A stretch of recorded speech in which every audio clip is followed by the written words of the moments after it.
Hey folks, welcome to Market Intraday Analysis by InTheMoneyStocks.com, your leaders in pure technical analysis, avoiding all that Wall Street hype. Today, Friday, April 16th, 2010.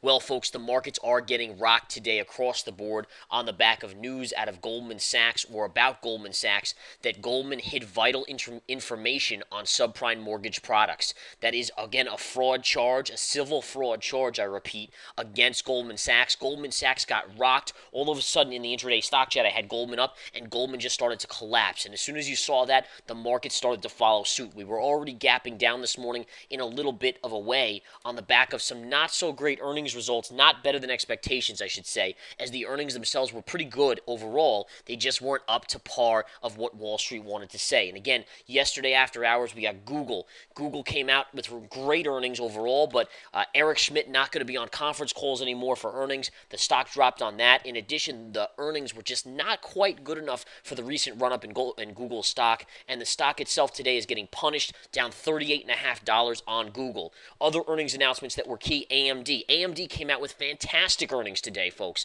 or I should say yesterday after the bell. However, again, off of Intel's earnings earlier this week, the bar was just too high. So even amazing earnings from AMD, it's just not good enough because the recent move on AMD has been a skyrocket ship to the upside. Look at the last couple days here on AMD off of Intel. That was basically factoring in amazing earnings like Intel had, and AMD just couldn't quite perform up to Intel's par. So Intel pulling back about 5% today.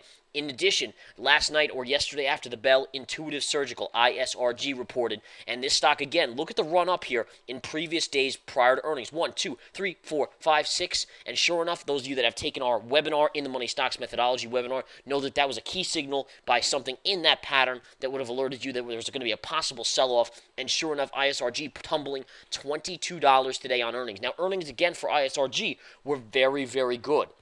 They were actually fantastic. But if you look at the monthly chart on ISRG, look at this. ISRG is at new all-time highs. Here we are still kind of marred in a 10% unemployment rate situation.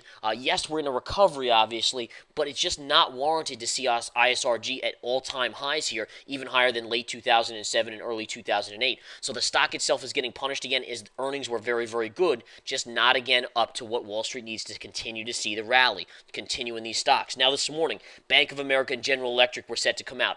BAC, let's cover that first. Bank of America here, folks, came out with very, very good earnings. Actually, they beat Wall Street estimates. They beat the earnings whisper numbers. But the problem, again, remains off of JP Morgan's earnings earlier in the week. The bar was just set way, way too high. So even beating the earnings whisper numbers, things were just priced too much to perfection, and sure enough, profit-taking came in. Then we got the Goldman Sachs to come out, and sure enough, look at the drop on BAC once that Goldman was dropping like a rock. Now, Goldman's down over 10% today, getting walloped, and again, Bank of America down 91 cents. Now, by the way, Bank of America pre-market was trading higher on earnings.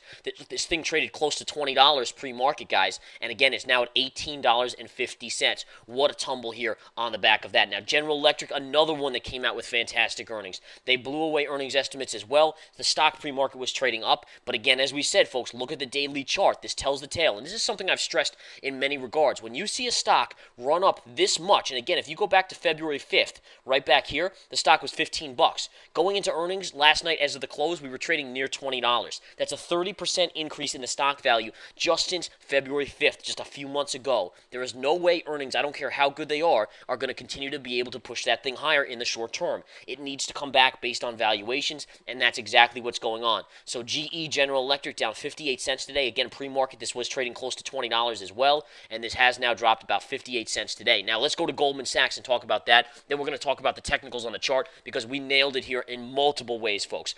Going to Goldman Sachs. Here you have Goldman Sachs. Beautiful dump today, although it's bounced sizably off the lows of the day. Went all the way down to 155. It's $7, $8 off that low right now. But look at that daily chart. Look at the run-up it's had, and then look at the collapse here. Huge volume today, 73 million. The most volume in a long, long time on this stock. And again, fraud charges, civil fraud charges being brought against Goldman Sachs about them kind of misleading some of their investors and so forth in regards to kind of all that mortgage junk going back a couple years now.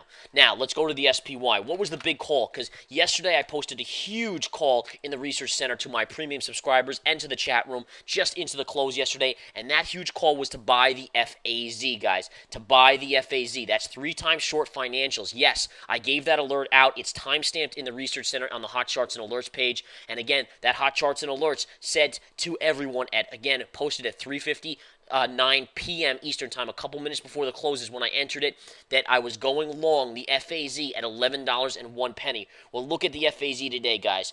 Look at this rocket ship to the upside. Got as high as $12.60 today before pulling back to $12.09. Unbelievable to enter that yesterday into the close, literally minutes before the market closed, and nail that closely. Now, why did I do that? Why did, as a chief market strategist, did I see that and say to myself, you know what, this is the right time to do it? Well, I didn't know that Goldman Sachs was going to be charged with fraud today. I'll admit that. I had no idea that that was going to happen. But what I did know was telling me that the financials were due for a major pullback here, and that was, again, the JP Morgan earnings. JP Morgan earnings earlier this week came out with amazing earnings. And what ended up happening is all the stocks in the sector, Goldman Sachs, along with JPM, which obviously was up on earnings, Bank of America, Morgan Stanley, Wells Fargo, they all raced higher, factoring in equally as good earnings as JP Morgan, which blew things away. I mean, JP Morgan, everyone should know that that's one of the top banks. So in my head, I said, all right, the top bank blew it away, so that's expected. The rest of these banks are factoring in that blowing away factor. Now, you know, what's the worst that's going to happen? They're going to equal JP Morgan. Okay, so if they equal it, then they just stay still,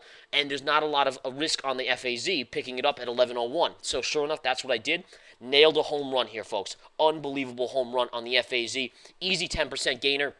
I took my profits off in the high to mid 11 range, right around 11.76 today, taking some good profits off the table there. And again, a monster move on that FAZ. In addition, some of the other plays that have gone out in the Research Center in the last few days have been VXX, which is a ETF for the VIX. VIX was just getting too low here, folks. The VXX today surging as we picked it up on 2 separate entries over the last couple days here and made some good, solid moves on that. I continue to look for that to move higher as risk now is going to be back in the market. And again, the VIX could easily see, if we see some more downside in this market, the VIX should continue to move higher pretty sizably.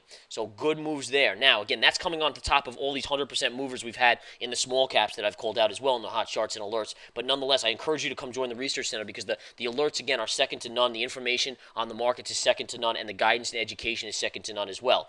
In any case, let's go back to the spiders. What happened today? How did we know the low was in? I put a post on the blog. Many of you might have seen this. This is the Free Rant and Rave blog. I called the low today exactly perfectly, and I'm going to tell you how. All right, why did I do that? Well, number one, the markets were collapsing. We came down to this level right here. I'm going to show you why. At this point, I put out a major alert on the blog to say that the low may be in for the day, or at least in the short term here for a major bounce. Look at the bounce that we got. How did I know that the 118.75 was going to be a low? Well, what we're going to do is flip to the 60-minute chart. Take a look at this. All right, and again, I'm going to erase some of these other lines right now because they're not as important as what I'm going to show you right now. This is the line you wanted to pay attention to. All right, let's erase all these. As you can see, if you scan back, and I'm going to shrink this chart down so you guys can see, if you take this low pivot right back here, going all the way back to late March, take that and connect it to all the lows. Look at this low right here, this one right here. Look at the low of today. When I saw that hit, it was a dead signal that you might be at a bottom. And again, this is all chart technical analysis stuff that you need to know and need to understand. Sure enough, look at the bounce that you have. You have a nice bottoming tail off of that point, which again could tell us the markets are going to stay sideways, possibly even move up a little bit more. But right now, the long play was taken and moved out of at this point for some sizable profits there as well. Again, this is chat room stuff. This is Research Center stuff. You want to get on board here, folks. This is where it all comes down to. All right, that's enough for today. Keep in mind, folks, continue to watch. How many people are going to want to hold into the close today? I'm not sure, but again, the markets look like they may have put in a short-term bottom today. We'll watch again into the close with about 2 hours to go, how things play out. Come join the Research Center. Come join the Intraday Stock Chat. I'll be in there doing a 40-minute video tonight for everyone on the analysis for today, making calls, giving guidance and education as always. Talk to you soon. Take care.